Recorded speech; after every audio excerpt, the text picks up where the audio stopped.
Hi hello வணக்கம் and welcome to just my channel. நான் உங்கள் ஹர்ஷஸ்ரீ. என்னை உன்னுள் கண்டெடுத்தேன் கதையோட அடுத்த பகுதிகளை பற்றி பார்க்கலாம். அக்ஷரா தன் வேலைகளை பார்த்து கொண்டிருந்த நேரம் பிரியாவிடமிருந்து அழைப்பு வந்தது. சற்று அனைவரிடமும் பேசிவிட்டு சிறிது நேரத்தில் தானே அங்கு நேரில் வருவதாக கூறி ஃபோனை அணைத்தாள் அக்ஷரா. வெளியே சென்ற ஆதர்ஷோ பலவாறு யோசனை செய்து கொண்டே இருந்தான். ஒரே பிரச்சனை தான், சாரா சொன்ன விதத்திலையும் யோசிச்சு பார்க்கலாம் என ஆரம்பத்திலிருந்தும் அனைத்தும் அசை போட்டவனுக்கு இறுதியில் ஒரு முடிவை எடுத்துவிட்டு வீட்டுக்கு வந்தான். அப்போது அக்ஷரா ஃபோன் பேசிவிட்டு வைக்க அவனிடம் வந்தவள், பிரியா கூப்பிட்டா, பேசிகிட்டு இருந்தோம், குட்டீஸுங்க அங்கே அதுங்க பாட்டுக்கு விளையாடிட்டு இருக்கான், ஜஸ்ட்டு கேட்டுக்கிறானுங்க, நாம் எப்போ வருவோம், ஏன் இன்னும் வரலன்னு மட்டும் கேட்குறாங்களாம். பார்க்கணுன்னு சஞ்சீவ் குட்டி தான் தேடுறானா.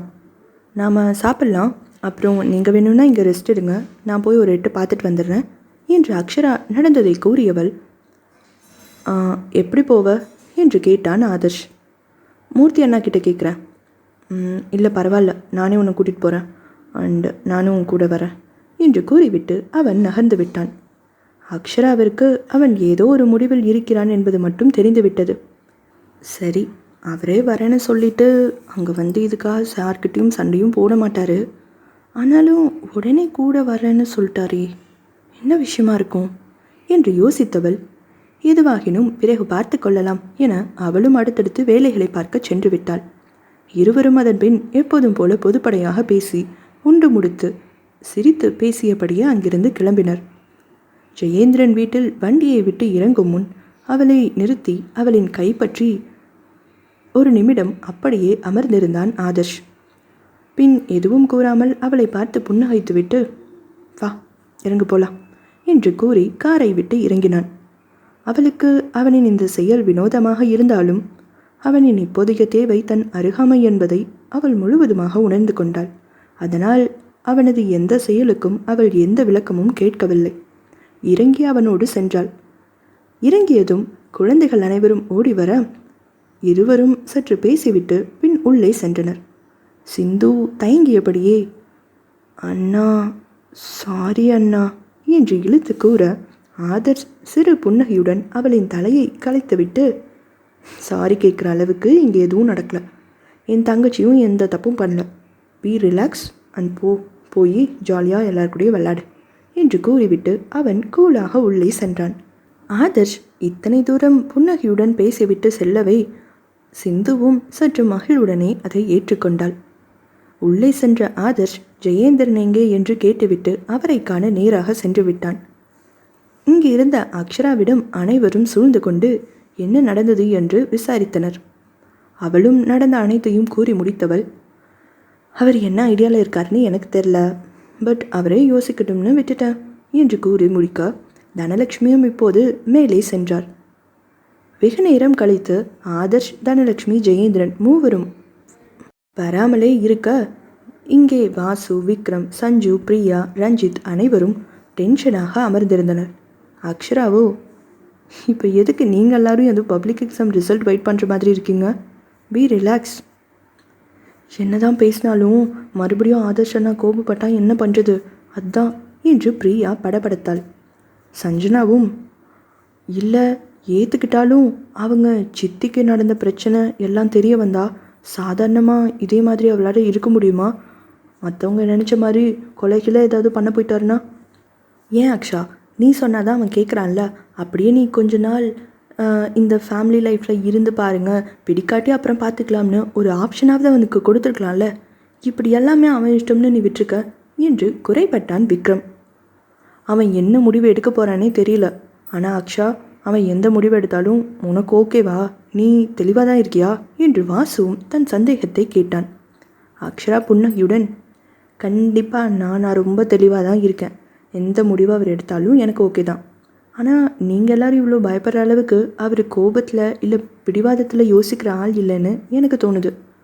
அதோட விக்ரம், கொஞ்ச நாள் இந்த லைஃப்பில் இருந்து பாருங்களேன்னு ஏதோ பொம்மை வச்சு ஆசை காட்டி பிடிக்க வச்சு ஏற்றுக்கிற அளவுக்கு உங்கள் அண்ணன் ஒன்றும் குழந்தல்ல, அவர் முடிவெடுத்த பிறகு எவ்வளோ ஸ்ட்ராங்காக இருப்பாருன்னு நான் சொல்லி உங்கள் எல்லாருக்கும் தெரிய வேண்டியதில்லை.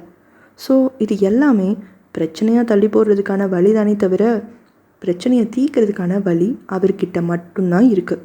அப்போ தான் எல்லாரும் ஆசைப்பட்ட மாதிரி அவர் நம்ம கூட முழு மனசோட சந்தோஷமாக இருப்பார். அதனால் அவரே யோசித்து முடிவு சொல்லட்டும் என்று அவள் உறுதியாக கூறி முடிக்க அனைவரும் ஒளி வழியாக அவள் கூறியதை ஒப்புக்கொண்டனர். சரி, என்னதான் நடக்குது பார்ப்போம் என்று ஒரு வழியாக ஏற்றும் கொண்டனர். ரஞ்சித் மட்டும் அமைதியாகவே இருக்க அக்ஷரா கேட்டாள், என்ன ரஞ்சினா, நீ எதுவுமே கேட்கல? அவனும் புன்னகைத்து கொண்டே, அது உன் மேலே இருக்கிற நம்பிக்கை. மற்றவங்க உணர்ச்சிக்கு நீ இவ்வளோ மதிப்பு கொடுத்து ஒரு விஷயத்த பண்ணும்போது அது கண்டிப்பாக வீணாகாதுன்னு எனக்கு தோணுது. தேங்க்ஸ்ண்ணா.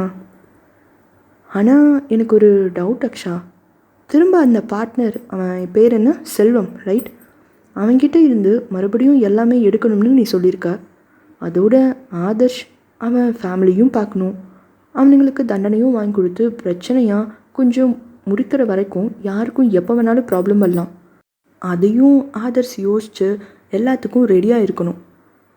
இவ்வளோ பிரச்சனைக்கு எப்படி அவன் என்ன பண்ணுவான்? அதோட இதை இப்படி சால்வ் பண்ணுறதுக்கு பதிலாக அவனே கோபத்தில் போய் கொன்னுட்டா? ஆதர்ஷோட கோபமும் உனக்கு தெரியும் தானே? அவரோட கோபத்தை பற்றி நல்லாவே தெரியும் அண்ணா. அதை விட அவர் மேலே நம்பிக்கையும் இருக்குது.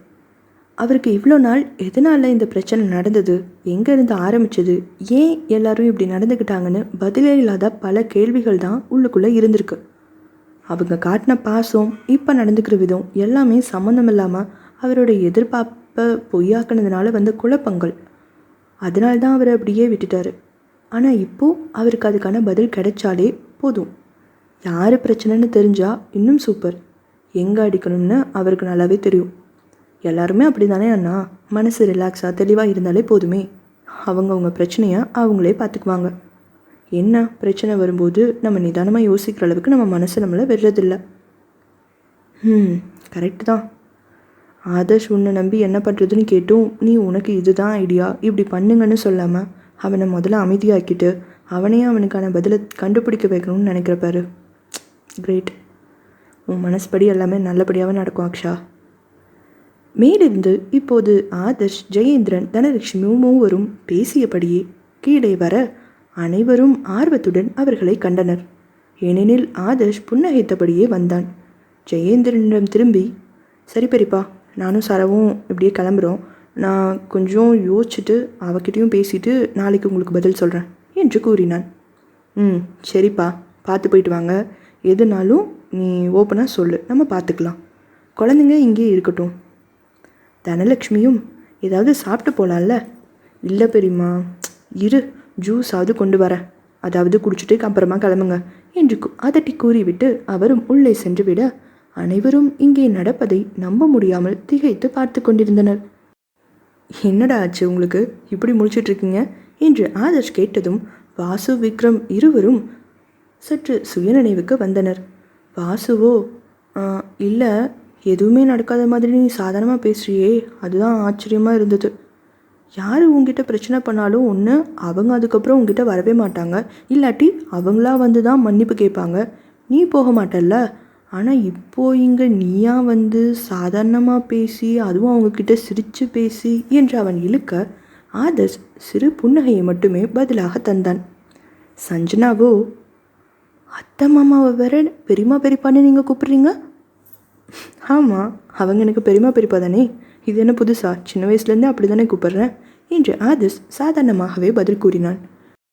அப்படின்னா நீ நடந்த பிரச்சனை எல்லாத்தையுமே மறந்துட்டியா? இனிமேல் எங்கள் கூட எப்போவுமே ஒன்றா இருப்பியா என்று ஆர்வமாக விக்ரம் கேள்வி கேட்க, ஆதர்ஷோ, அப்படின்னு நான் எப்போ உனக்கு சொன்னேன்? பேசினா உடனே ஒன்றா இருக்கவும் இல்லை இங்கேயே வரவும் ஒத்துக்கிட்டேன்னு அர்த்தமா என்று எதிர்கேள்வி கேட்டான். இதை கேட்டதும் அனைவரின் தலையும் மீண்டும் தொங்கிவிட்டது. ஆதர்ஷ் இதை கண்டு மெலிதாக புன்னகைத்தவன் விக்ரம் அருகே வந்து அவன் தோளில் கை போட்டபடி பேசினான். விக்ரம், லைஃப்பில் சில விஷயம் முக்கியமாக நாம் இழந்ததை மறக்கவே முடியாது. பட் அடுத்தடுத்து பார்த்துட்டு போகலாம். ஆனால் அதுக்கும் கொஞ்சம் டைம் வேணும்ல. இன்றைக்கி நீங்கள் எல்லோரும் கேட்குறீங்கன்னு நான் உங்களுக்காக இந்த லைஃப்பில் வந்துட்டு திரும்ப குழப்பத்திலேயே எப்போவாது உங்ககிட்டயே சண்டையை போட்டுவேணும்னு எனக்கு ஒரு உறுத்தல் தயக்கம் இருந்துக்கிட்டே இருக்குடா. ஸோ நான் கொஞ்சம் தெளிவாகணும். இந்த பிரச்சனையை முடிக்காமல் என்னால் அதுக்குள்ளேருந்து வெளியில் வரவே முடியாது. எனக்கு அது வரைக்கும் கொஞ்சம் டைம் கொடுங்க ப்ளீஸ் என்று பொறுமையாக எடுத்து கூற விக்ரம் அவனை அணைத்து கொண்டு, எதுக்குடா ப்ளீஸ் எல்லாம் சொல்கிற? நீ இவ்வளோ தூரம் யோசித்ததே பெரிய விஷயம்டா. எங்கள் எல்லாருக்கும் உன் லைஃப் இப்படியே போயிடுமோன்னு தான் எப்போவுமே கவலை. மற்றபடி உன்னை கஷ்டப்படுத்தவோ கட்டாயப்படுத்தவோ நாங்கள் யாருமே நினச்சதில்ல. இப்போ நீ சொன்னதே போதும்டா, எல்லாமே சீக்கிரம் சரியாகிடும். தேங்க்ஸ்டா அண்ணா என்று அவன் முதன்முறையாக அண்ணா என்று அழைக்கவும் இவனும் புன்னகையுடன் அவனை அணைத்து கொண்டான். வாசுவிடம் திரும்பியவன், உனக்கு என்னடா இன்னும் பிரச்சனை என்று கேட்க வாசுவோ, எனக்கு என்ன பிரச்சனை? நீங்கள் அண்ணனும் தம்பியும் ஒன்றா பேசிக்கிறீங்க, நான் சொல்கிறதுக்கு என்ன இருக்குது? அவன் உன் தம்பி, ஸோ அவன் பேசினது நீ மன்னிச்சிட்ட.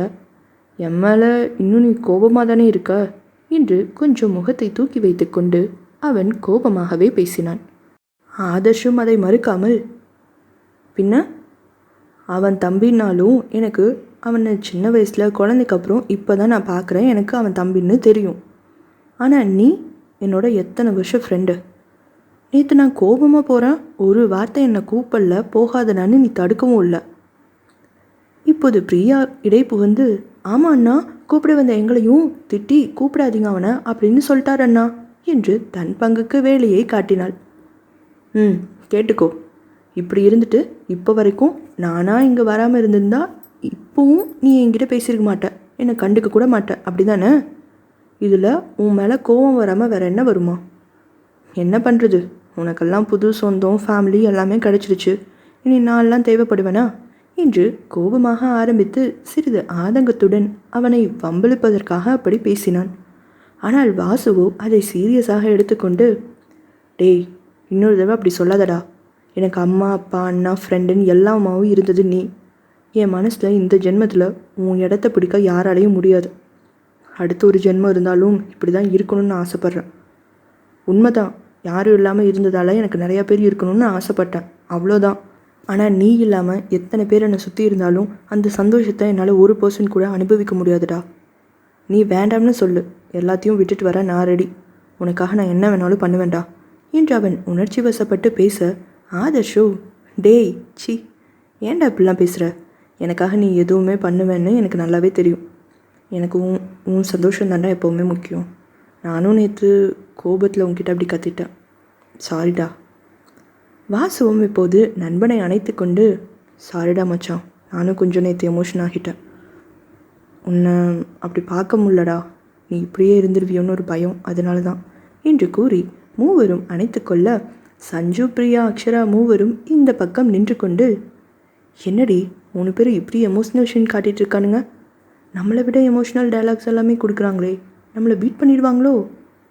விடுங்கடி, ஏதோ இப்போ தான் சான்ஸ் கிடச்சிருக்கு, ஆசைப்பட்ட மாதிரி பேசிட்டு போகட்டுமே என்று இவர்கள் மூவரும் கிண்டல் செய்து சிரிக்க, இதை கவனித்த விக்ரமோ, ஓய், உங்கள் 3 பேருக்கு இப்போ என்னவா என்று கேட்டான்.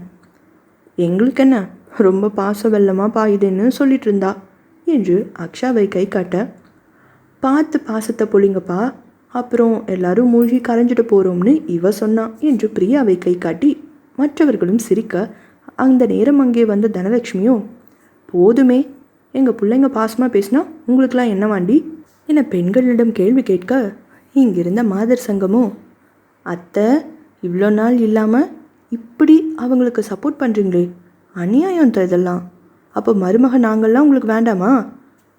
அம்மா நல்ல சான்ஸ், வேணாம்னு சொல்லிடு என விக்ரம் அம்மாவின் காதில் குசுகுசுக்க, தனலட்சுமியும், எனக்கு வேணும் தான் மருமகளுங்கள்லாம், ஆனால் என் பையனுக்காக வேணாம்னு சொல்லலாம்னு பார்க்குறேன் என்று கூறிவிட, சஞ்சு அருகில் இருந்த விக்ரமை முறைத்தாள். விக்ரமும், இப்படி மாட்டி விட்டுட்டியே தாய்க்குளமே என்று கூறி பாவமாக நிற்க, சிரிப்புடன் அந்த இடமே கலகலத்தது. சிறிது நேரம் சாதாரணமாக அனைவரும் பேசிவிட்டு அக்ஷரா ஆதர்ஷ் இருவரும் அங்கிருந்து சற்று நேரத்தில் கிளம்பினர். வீட்டில் அனைவருக்கும் ஏனோ முன்பு இருந்த இறுக்கம் பாரம் குறைந்தது போல இருந்தது. அனைவரும் தனலட்சுமி ஜெயேந்திரனிடம் மேலே என்ன நடந்தது என்று கேட்டனர். ஜெயேந்திரனை காண அறைக்குள் நுழைந்த ஆதர்ஷ், உங்ககிட்ட கொஞ்சம் பேசணும் என்று கூற, ஜெயேந்திரனும், சொல்லு ஆதர்ஷ், உனக்கு இப்போ என்ன தெரியணும்? உங்களுக்கு தெரிஞ்ச எல்லாமே எனக்கும் தெரியணும். ஏன் எதுக்காக உங்கள் தம்பியை அந்த குடும்பத்தை என்ன கண்டுக்காமல் விட்டுட்டு வந்தீங்க? எப்போ எப்படி அதுக்கப்புறம் உங்களுக்கு என்னை பற்றியெல்லாம் தெரிஞ்சுது? இப்போ நான் இங்கே வந்தது வரைக்கும் எல்லாமே எனக்கு நீங்கள் சொல்லுங்கள். ஜெயேந்திரன் பெருமூச்சுடன் நடந்தவற்றை கூறினார். நாம் எல்லாரும் ஒன்றா இருந்த வரைக்கும் எல்லாமே நல்லா தான் இருந்தது. உனக்கும் உங்கள் அம்மாவுக்கும் ஆக்சிடெண்ட் ஆகிறதுக்கு 3 மாதம் முன்னாடி இருந்து எனக்கும் நிறையா வேலை தொழிலில் கொஞ்சம் பிரச்சனை. உன் பெரியம்மா விக்ரம்க்கு உடம்பு சரியில்லைன்னு இங்கேயே இருந்துட்டா. உங்கள் அப்பா அம்மாவுக்கு இடையில ஏதோ பிரச்சனை போயிட்டு இருந்திருக்கு. எங்ககிட்டேயும் எதுவும் பெருசாக அவங்க பேசிக்கல, அதை பற்றி சொல்லலை. சரி, எல்லா குடும்பத்துலேயும் இருக்கிறது தானேன்னு நாங்களும் சாதாரணமாக விட்டுட்டோம். ஆனால் உங்கள் அப்பா ரொம்ப கோபமாகவே இருந்தான். எது கேட்டாலும் கேட்டதுக்கு மட்டும் பதில்னு சொல்லிட்டு இருந்தான். வேலை இது அதுன்னு நேரில் 2 குடும்பமும் அதிகமாக பார்த்துக்க பேசிக்க முடியாமல் போயிடுச்சு. உங்களுக்கு அடிபட்டுடுச்சுன்னு உங்கள் அப்பா எனக்கு சொன்னதே 1 வாரம் கழிச்சு தான். நாங்கள் பதறி போய் அங்கே வந்தால் உங்கள் அப்பா சித்தி 2 பேருக்கும் கல்யாணம் பண்ணியிருந்தாங்க. எங்களுக்கு ரொம்ப அதிர்ச்சியாக இருந்தது. உங்களுக்கு அடிபட்டுடுச்சுன்னு பார்க்க வர சொந்த பந்தம் எல்லாருமே சொத்துக்காக மகேந்திரன் இப்படி பண்ணிட்டான்னு சொன்னாங்க. சிலர் மகேந்திரனுக்கும் கல்யாணிக்கும் முன்னாடியே ஏதோ விருப்பம் இருந்திருக்கு, அதுதான் வாய்ப்பு கிடைச்சதும் பயன்படுத்திக்கிட்டாங்கன்னு ரொம்ப தப்பாக பேசினாங்க. நான் அப்போவும் உன் அப்பா கிட்டே கேட்டேன், ஏன்டா இப்படி பண்ணேன்னு. ஆனால் அவன் கடைசி வரைக்கும் ஒழுங்கான பதிலே எனக்கு சொல்லவே இல்லை. கடைசியாக அவன்கிட்ட, நீ இப்படி அமைதியாகவே இருந்தால் மற்றவங்க சொல்கிற பதிலை தான் நானும் எடுத்துக்க வேண்டியதாக வரும், உன் மேலே தான் தப்புன்னு நினைக்க தோணும் அப்படின்னு அதட்டி அவன்கிட்ட கத்துனேன். அவனும் கோபத்தில், ஆமாம் நான் தப்பானவன் தான், என் வாழ்க்கை எப்படி அமைச்சுக்கணும்னு எனக்கு தெரியும், நீங்கள் இப்போ எதுக்கு கேள்வி கேட்டுட்ருக்கீங்க? இல்லை அண்ணா, தியாகம் பண்ணுறதுக்காக கல்யாணம் பண்ணிட்டேன்னு நான் சொன்னால் நீங்கள்லாம் நம்பவா போகிறீங்க? இல்லை இல்லை, அப்புறம் எதுக்கு தேவையில்லாமல் கேள்வி கேட்டு இப்படி என் உயிரை வாங்குறீங்க அப்படி இப்படின்னு ரொம்ப கத்திட்டான். எனக்கும் அவனுக்கும் வாக்குவாதத்தில் சண்டை அதிகமாயிடுச்சு. கோபத்தில் 2 பேருமே வார்த்தையை விட்டுட்டோம். அந்த கொஞ்ச நாள் அவனும் சரியாக போய் பேசாமல் இருந்துட்டு இப்போது இப்படி சண்டை போட்டதும் அவன் ஏதோ தப்பு பண்ணிட்டான்னு நானும் முடிவு பண்ணிட்டேன். இனிமேல் உன் முகத்திலே முழிக்க மாட்டேன்னு சொல்லிவிட்டு இங்கே கிளம்பி வந்துட்டோம். உங்கள் அப்பாவும் உன்னை பார்க்குறதுக்கு எங்களை விடலை. அப்புறம்தான் உன்னை டிஸ்சார்ஜ் பண்ணது, வீட்டில் நீ அடம் பிடிச்சி உனக்கு அடிபட்டது, அதனால பழசை நீ மறந்தது எல்லாமே நடந்தது. உனக்கு அடிப்பட்ட விஷயமே எங்களுக்கு தெரியாது.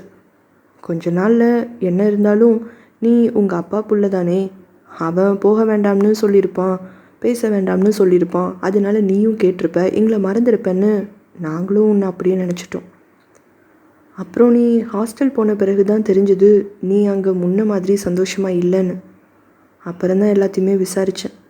அங்கே யாருமே சந்தோஷமாக இல்லைன்னு புரிஞ்சுக்கிட்டேன். இருந்தாலும் உன் அப்பா கிட்டே நானாக போய் பேசலை. உன்னை மட்டும் அப்பப்போ வந்து ஹாஸ்டலில் பார்த்துட்டு வந்துடுவேன். பேசலாம்னு நினப்பேன், பட் ஏன்னு தெரில. நீ ஏதாவது கேட்டால் என்ன பதில் சொல்கிறதுன்னு ஒரு தயக்கமா, இல்லை என் அப்பா தான் எனக்கு முக்கியம்னு உங்ககிட்ட நான் பேச மாட்டேன்னு நீ சொல்லிடுவியோ அப்படிங்கிற ஒரு பயமானு எனக்கு புரியலை. உன்கிட்ட எப்போ பேசணுன்னு வந்தாலும் பேசாமலே திரும்பி வந்துடுவேன். ஆனால் உன்னை எப்போவுமே கவனிச்சுக்கிட்டே தான் இருந்தேன். நீ பிஜி படிக்கும்போது தெரிஞ்சோ தெரியாமலோ நீயும் விக்ரமும் ஒன்றாவே படித்தது எனக்கு இன்னும் ரொம்ப சந்தோஷமாக இருந்தது. முதல்ல அவனுக்கு உன்னை தெரியாது, உனக்கும் அவனுக்கும் எப்போவுமே போட்டியாகவே இருக்குமே. அவன் வந்து பேசும்போது உன்னை பற்றி கம்ப்ளைண்ட் பண்ணும்போதெல்லாம் எனக்கு சிரிப்பாக வரும்.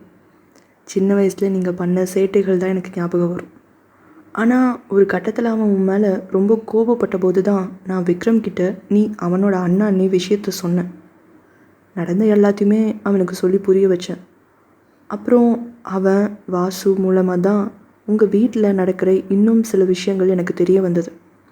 அப்புறம் நீங்கள் எல்லாருமே ஜாப் போனீங்க. சரி, எத்தனை வருஷத்துக்கு இப்படியே இருக்கிறது, பேசாமல் மகேந்திரன் கிட்ட நாமளே போய் பேசுவோம், நம்ம குடும்பம் பழையபடி ஒன்றா இருக்கணும்னு ஒரு ஆசையில் பேச வந்தேன். ஆனால் அப்போ தான் உன் அப்பா சித்தி அண்ணா எல்லாரும் வெளியில் போயிருக்காங்கன்னு சொன்னாங்க. அதோட உங்கள் அம்மா அண்ணி மட்டும்தான் அன்னைக்கு நான் இருந்தாங்கன்னு அவங்கக்கிட்ட பார்த்து பேசினேன். அப்போ தான் உன் அம்மா சொன்னாங்க, மகேந்திர மேலே எந்த தப்பும் இல்லை, உன் அம்மா தான் அவங்கள கட்டாயப்படுத்தி உங்கள் சித்தியும் அப்பாவையும் கல்யாணம் பண்ண வச்சுருக்காங்க. உன் அப்பா சித்தி 2 பேருக்குமே இந்த கல்யாணத்தில் விருப்பம் இல்லாமல் அந்த வாழ்க்கையில் ஒன்றா சேர்ந்துட்டாங்க. அதோட நானும் அப்பாவை அப்படி திட்டினதான் அவன் தாங்கிக்க முடியாமல் கோபத்தை காட்டியிருக்கான். என் தம்பி பண்ணாத தப்புக்கு இத்தனை வருஷம் தண்டிச்சிட்டேன்னு நான் ரொம்ப உடஞ்சி போயிட்டேன். அவனை எப்படி நேருக்கு நேராக பார்க்குறதுன்னு எனக்கு ரொம்ப உறுத்தலாகவே இருந்தது. அவனை பார்க்காமலே நானும் திரும்பி வந்துட்டேன். கொஞ்ச நாள் ரொம்ப தனியாக யார்கிட்டேயுமே பேசாமல் நான் தப்பு பண்ணிட்டேனேன்னு ஒரு குற்ற உணர்ச்சியிலேயே இருந்தேன். அப்புறம்தான் உன் பெரியம்மா கிட்ட எல்லா விஷயத்தையும் சொன்னேன். அவள் உடனே கிளம்பி போய் தம்பிக்கிட்ட பேசுங்க அப்படின்னு சொன்னான். அப்போ எனக்கு கொஞ்சம் உடம்பு முடியாததால் அங்கே மகேந்திரன் இருக்கானான்னு விசாரிச்சுட்டு போகலாம்னு கால் பண்ணேன். ஆனால் அப்போ தான் விஷயம் தெரிஞ்சது. நான் அவனை பார்க்க வந்துட்டு கிளம்பி வந்த அன்னைக்கு அவனுக்கு ஆக்சிடெண்ட்டில் எல்லாருமே இறந்துட்டாங்கன்னு. கடைசி வரைக்கும் அவனை பார்க்கவே முடியல, மன்னிப்பும் கேட்க முடியலன்னு ரொம்ப வருத்தப்பட்டு உடம்பு நிலை ரொம்ப மோசமாயிடுச்சு. அதை விட மனசு. கொஞ்ச நாள் கழித்து உங்கள் வீட்டுக்கு வந்து பார்க்கலாம்னு பார்த்தா யாருமே சரியாக பேசவே இல்லை. என்னை அனுப்புறதுலேயே குறியாக இருந்தாங்க. அதனால் உன் அண்ணி வெளியில் கோவிலுக்கு வர சமயம் தனலட்சுமியை கோவிலுக்கு அனுப்பி வச்சேன். அப்போ தான் உன் அண்ணி நடந்த எல்லா பிரச்சனை செல்வம் பற்றி எல்லாமே சொல்லிவிட்டு இப்போ கூட என்னை ஃபாலோ பண்ணிகிட்டே ஒருத்தன் வந்திருப்பான், என்னால் அதனால தான் வீட்டுக்கு மாமா வந்தபோது எதுவும் பேச முடியலன்னு எல்லா விஷயத்தையும் சொல்லியிருக்கா. அதோட எப்படியாவது குழந்தைங்க ஆதர்ஷ் எல்லாரையும் இந்த பிரச்சனையிலேருந்து வெளியில் கொண்டு வரணும்னு சொல்லி புலம்பியிருக்கா. அது ஆண்டவன் செயலோ என்னவோ, நீ அடுத்த 2 நாள்லேயே ஊருக்கு வந்து உனக்கு விஷயம் தெரிஞ்சு வீட்டை விட்டு நீ வெளியில் வந்துட்ட. அதுக்கப்புறம் வாசு விக்ரம் கிட்ட பேசி உன்னை ஊட்டிக்கு கூட்டிகிட்டு வர வச்சது, பேசினது, இங்கே வந்தது தான் உனக்கு அதே தெரியுமே என்று கூறி முடித்தவர், உன் அப்பா தப்பு பண்ணலடா, எல்லாருமே நாம் தான் தப்பாக புரிஞ்சுக்கிட்டோம். நம்மளோட ஒதுக்கத்தை கோபத்தை ஏற்றுக்க முடியாமல் கடைசியில் அவன் தனியாகவே விலகி மொத்தமாகவே போயிட்டான் என்று கண் கலங்கினார். தனலட்சுமியும், உன் அப்பாவும் அம்மா சித்தி அண்ணா நாங்கள் எல்லாருமே ஆசைப்பட்டது, எப்போவுமே வேண்டது உன் சந்தோஷத்தை தான் ஆதர்ஷ். அதுக்காக தான் எல்லாமே பண்ணோம். ஆனால் விதி எங்கள் எல்லாராலையும் தான் நீ இவ்வளோ சங்கடப்பட்டிருக்க. இனிமேல் அந்த கஷ்டம் உனக்கு இருக்காது. நீ உன் மனசுக்கு எது சரின்னு படுதோ அதை செய். நாங்கள் யாருமே நீ இதை பண்ணு அதை பண்ணுன்னு கண்டிப்பாக கம்பல் பண்ண மாட்டோம். ஆதர்ஷ் இப்போது கண்களை இறுக மூடி திறந்தவன் எழுந்து சென்று ஜெயேந்திரன் முன் மண்டியிட்டான். பெரியப்பா ப்ளீஸ் அழாதீங்க, இனி எல்லாமே சரியாகிடும். நான் புரிஞ்சுக்காம அன்னைக்கு கோபத்தில் கத்திட்டேன், என்ன மன்னிப்பீங்களா ப்ளீஸ் பெரியப்பா, பெரியம்மா நீங்களும் என்று கேட்க தனலட்சுமி ஜெயேந்திரன் இருவரும் மகிழ்ச்சியில் துள்ளி குதித்தனர். ஐயோ கண்ணா, நீ ஏண்டா மன்னிப்பு கேட்குற? உன்னை இவ்வளோ வருத்தப்பட வச்சதுக்கு நாங்கள் எல்லாரும் தான் உங்ககிட்ட மன்னிப்பு கேட்கணும். எங்கள் நீ பழையபடி பெரியப்பா பெரியம்மான்னு உரிமையாக கூப்பிட மாட்டியா, பேச மாட்டியான்னு எவ்வளோ தடவை ஏங்கியிருப்போம் தெரியுமா? இன்னைக்கு அது நிறைவேறிடுச்சு. இதுக்கு மேலே எங்களுக்கு என்ன இருக்குது சொல்லு? நீ எப்போவுமே இந்த வீட்டோட மூத்த பிள்ளை தான் என்று அவனை உச்சி முகழ்ந்தனர். அவனும் புன்னகையுடன் அதை ஏற்றுக்கொண்டான். பின் தன்னிடம் அக்ஷரா பேசியது, தான் யோசித்த சில விஷயங்களையும் அவர்களிடம் பகிர்ந்து கொண்டான். அதை கேட்டுவிட்டு ஜெயேந்திரனும், எங்ககிட்ட நீ சொல்கிற, ஆனால் அக்ஷரா என்ன சொல்லுவான்னு யோசிச்சியா?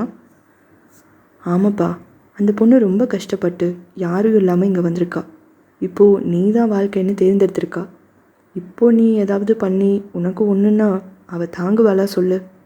எங்களை எல்லாரையும் பற்றி நீ யோசிக்கிறத விட அவளை பற்றி யோசிச்சு எந்த முடிவுனாலும் எடு என தனலட்சுமியும் கூறினார்.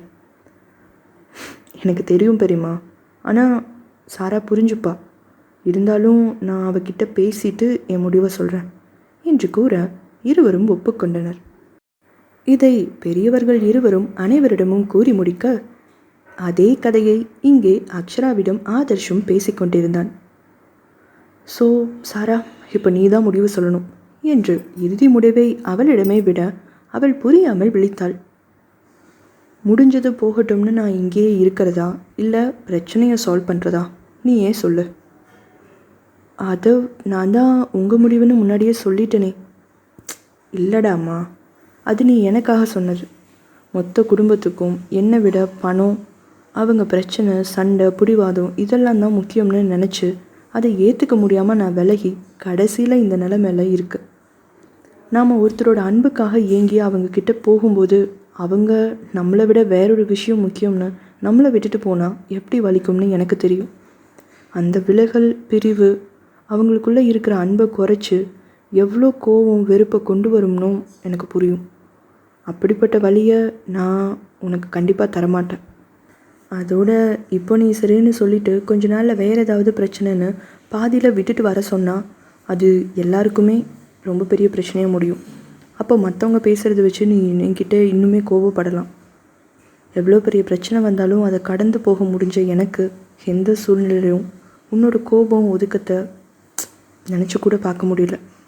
அதுதான் நான் இப்போவே கேட்குறேன். நீ யோசித்து எனக்கு நைட்டு தெளிவாக ஒரு முடிவை சொல்லு.